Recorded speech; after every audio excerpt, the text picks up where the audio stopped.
कभी आपने सुना है कि कलेक्टर ने इनविटेशन दिया है, वो भी नक्सलियों को? यह सुनकर ही नक्सली भी हैरान में पड़ गए कि कलेक्टर साहब का इनविटेशन आया है। बालाघाट के कलेक्टर मृणाल मीणा ने यह अनोखी पहल कर दी और यह अनोखा तरीका भी अपनाया है।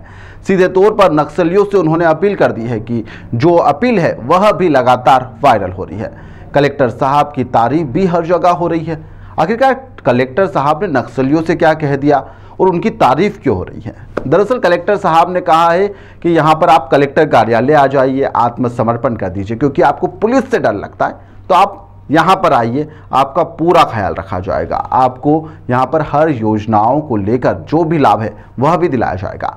कलेक्टर की यह पहल इसलिए भी खास मानी जा रही है क्योंकि अब तक आत्मसमर्पण की अपील आमतौर पर पुलिस और सुरक्षा एजेंसी की तरफ से ही की जाती थी, लेकिन यह पहली बार ऐसा हो रहा है कि यहाँ पर जो अफसर है वह पुलिस के जो डर का कारण बता रहे हैं और नक्सली उसके सामने आने से कतराते थे। कलेक्टर मीणा ने साफ तौर पर कहा कि यदि आप आत्मसमर्पण करना चाहते हैं, मुख्य धारा से जुड़ना चाहते हैं, पुलिस का आप में डर है, खौफ है, सीधे तौर पर आप उनसे संपर्क नहीं कर सकते हैं, तो कलेक्टर ने आश्वासन दिया है कि नक्सली चाहे किसी भी राज्य का हो, कहीं से भी हो, मध्य प्रदेश सरकार में यदि वह आत्मसमर्पण करता है, यहाँ पर आकर आत्मसमर्पण करता है तो मध्य प्रदेश सरकार की नीति का उसे लाभ दिया जाएगा। कलेक्टर मीणा ने साफ तौर पर कहा कि यहाँ पर प्रशासन नक्सली प्रभावित युवाओं को हिंसा छोड़कर शिक्षा, रोजगार, समाज की मुख्य धारा से जोड़ना चाहता है। इसके लिए वह इस तरह का कदम भी उठा रहा है। सरकार की पुनर्वास योजना की तैयारी है, इसलिए यह हम सब कुछ कर भी रहे हैं। क्या कुछ कलेक्टर मीणा ने कहा है, यह भी सुनिए। प्रयास इस संबंध में यही है कि जो मध्य प्रदेश सरकार द्वारा आत्मसमर्पण नीति जारी करी गई है उसको सर्वप्रथम अधिक से अधिक लोगों तक पहुंचाया जा सके, खासकर कि उन क्षेत्रों में जो नक्सल प्रभावित क्षेत्र बालाघाट जिले में है। इस संबंध में अभी कुछ समय पहले हम लोगों ने इन इलाकों के सरपंचों के साथ, सचिवों के साथ, GRS के साथ और जो भी प्रभावशाली व्यक्ति इन क्षेत्रों में है उनके साथ एक बैठक भी आयोजित करी थी, जिसमें उनकी सामान्य समस्याओं पर चर्चा करते हुए उनको इस नीति के बारे में पूरे विस्तार में अवगत कराया भी गया था और पूरा उनको पूर्ण विश्वास दिलाया गया था कि नीति के एक एक शब्द का पालन करते हुए इसमें कार्रवाई करी जाएगी। इसके साथ में उनसे ये भी अपेक्षा करी गई है कि इस नीति को पैम्फलेट्स के माध्यम से और बैनर्स के माध्यम से पंचायत में हर किसी तक पहुंचाया जाए, जो भी ग्राम सभाएं हो उसमें इस पे चर्चा करी जाए और इसके बिंदुओं को ग्रामीण जनों तक पहुंचाया जाए।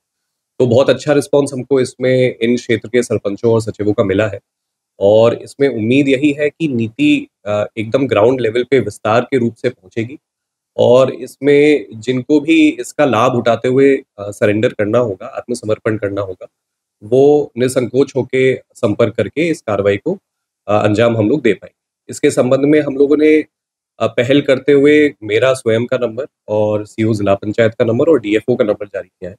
जनरली अभी तक ये पुलिस के माध्यम से अपील जारी होती थी, बट हमने इस बार प्रशासन की ओर से भी इस अपील को जारी। इसमें 4-5 बिंदु हैं जिसमें बड़े डिटेल में इन लाभ के बारे में बताया गया है और हमारा प्रयास यही था कि इस पैम्फलेट के माध्यम से सब तक इन लाभ के जो बिंदु हैं वो पहुंच जाए।